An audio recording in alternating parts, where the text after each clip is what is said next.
ഈശോ മിശിഹായ്ക്ക് സ്തുതിയായിരിക്കട്ടെ. പ്രിയ സഹോദര സഹോദരി, നിനക്ക് നല്ല ഒരു ദിവസം നേടി.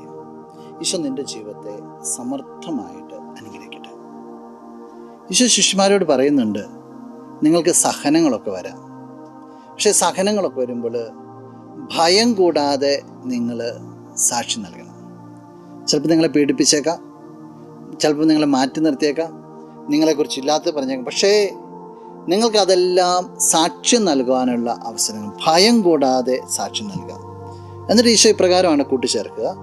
വിശുദ്ധ മത്തായി അറിയിച്ച സുവിശേഷം 10-ാം അധ്യായം 32-ാം തിരുവചനം.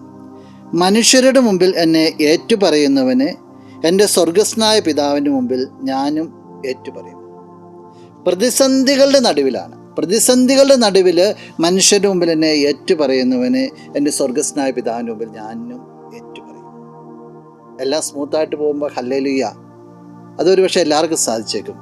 ജീവിതത്തിൽ പ്രതിസന്ധികൾ ഉണ്ടാകുമ്പോഴും സുവിശേഷത്തിന് വേണ്ടി നീ നിലകൊള്ളുമ്പോൾ, നിൻ്റെ ജീവിതത്തിലേക്ക് സഹനങ്ങൾ കടന്നു വരുമ്പോൾ നീ നിൻ്റെ ദൈവത്തെ ഏറ്റുപറഞ്ഞാൽ സ്വർഗ പിതാവിൻ്റെ മുമ്പിൽ ഈശോ നിന്നെ ഏറ്റുപറയുന്ന പറയാം. ദൈവത്തെ ഏറ്റുപറയാൻ നിനക്ക് സാധിക്കട്ടെ. നമുക്ക് പ്രാർത്ഥിക്കാം. കണ്ണുകളടച്ച് കരങ്ങൾ കൂട്ടാം. നല്ലവനായ കർത്താവേ, നിന്നെ അങ്ങ് സ്തുതിക്കുന്നു, ആരാധിക്കുന്നു, മഹത്വപ്പെടുത്തുന്നു. നിന്റെ നിറ സാന്നിധ്യത്തെ നന്ദിയോടുകൂടി ഓർക്കുക. ഈശോ ഈ വ്യക്തിയെ അനുഗ്രഹിക്കണമെന്ന് പ്രാർത്ഥിക്കുന്നു. എപ്പോഴും നിന്നെ ഏറ്റുപറയാൻ, ജീവിത ചുറ്റുപാടുകൾ അനുകൂലമാണെങ്കിലും പ്രതികൂലമാണെങ്കിലും നിന്നെ മഹത്വപ്പെടുത്തുവാനായിട്ട് ഈ വ്യക്തി അനുഗ്രഹിക്കണമേ. ഈ ദിവസത്തിന് വേണ്ട എല്ലാ കൃപകളും നൽകണമേ, ഇപ്പോഴും എപ്പോഴും എന്നേക്കും. ആമേൻ.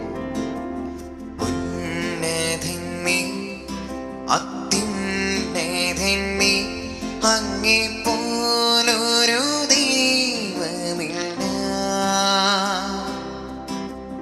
അത്ഭുതവാൻ അതിശയവാൻ നീ മാത്രമേ ദൈവം.